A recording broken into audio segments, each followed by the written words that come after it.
அஸ்ஸலாமு அலைக்கும் வரஹ்மத்துல்லாஹி வபரகாத்துஹு. பக்குவப்படுத்தும் நோன்பு. அல்லாஹுடைய தூதர் ஸல்லல்லாஹு அலைஹி வஸல்லம் அவர்கள் கூறினார்கள்,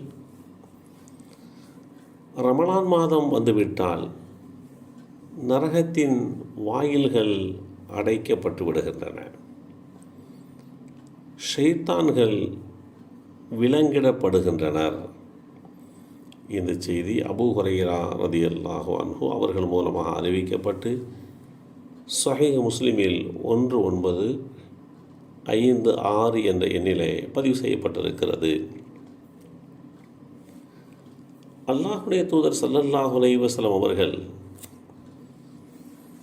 ரமலான் மாதத்தில்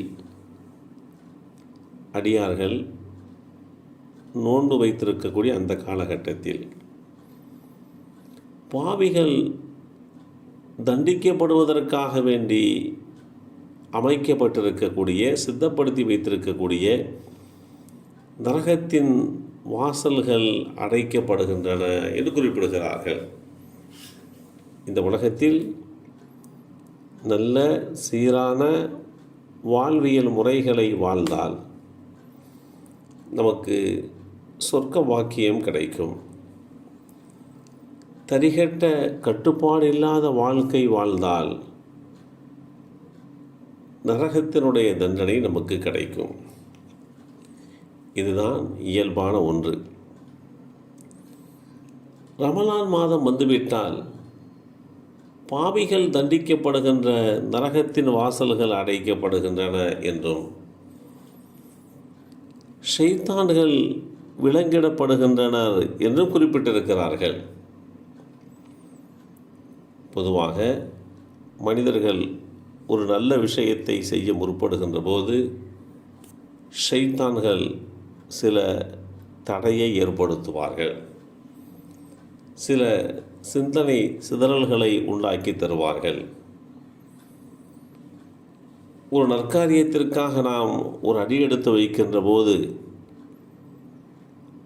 அதன் மூலமாக இப்படியெல்லாம் பாதிப்புகள் வரும் என்று நம்முடைய அந்த முயற்சிக்கு தடையாக ஷைத்தான்கள் இந்த உலகத்தில் இருப்பார்கள், இருந்து கொண்டிருக்கிறார்கள். ஆனால் மனிதர்களை வழிகெடுக்கக்கூடிய, மனிதர்களுடைய நன்மை செய்கின்ற விஷயத்தில் தடையாக இருக்கக்கூடிய இத்தகைய ஷைத்தான்கள் புனிதமான ரமலான் மாதத்தில் விலங்கிடப்படுகின்றார்கள்.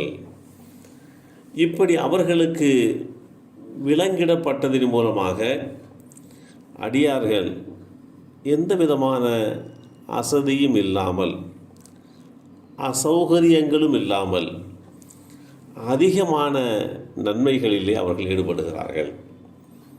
நோன்பிருப்பார்கள், அதிகமான தொழுகைகளை மேற்கொள்வார்கள், கூடுதலான தொழுகைகளை மேற்கொள்வார்கள், அதிகமாக தான தர்மங்கள் செய்வார்கள், வேதவரை குர்ஆனை அதிகமாக படிப்பார்கள், ஓதுவார்கள்.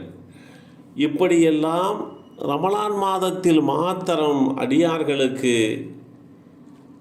கிடைப்பதற்குண்டான ஒரு காரணம், அடியார்களுடைய நன்மைகள் செய்வதை தடுக்கக்கூடிய ஷைத்தான்கள் விலங்கிடப்பட்டிருப்பதினால்தான் அடியார்கள் இப்படியெல்லாம் ஆர்வமோடு நன்மை செய்கிறார்கள்.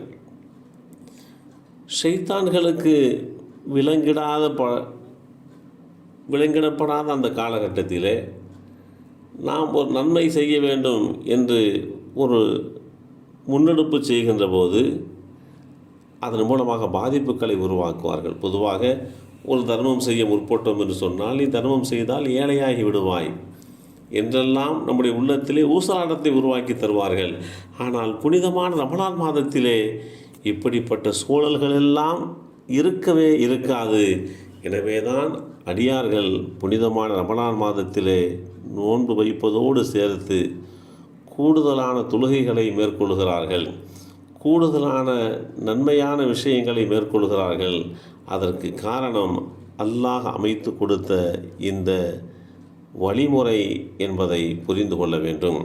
எல்லாம் வல்ல அல்லாஹு தஆலா புனிதமான ரமலான் மாதத்திலே நம்மை பக்குவப்படுத்தி கொண்டு அதிகமாக நற்காரியங்கள் புரிகின்ற வாய்ப்பை ஏற்படுத்தி கொடுப்பானாக.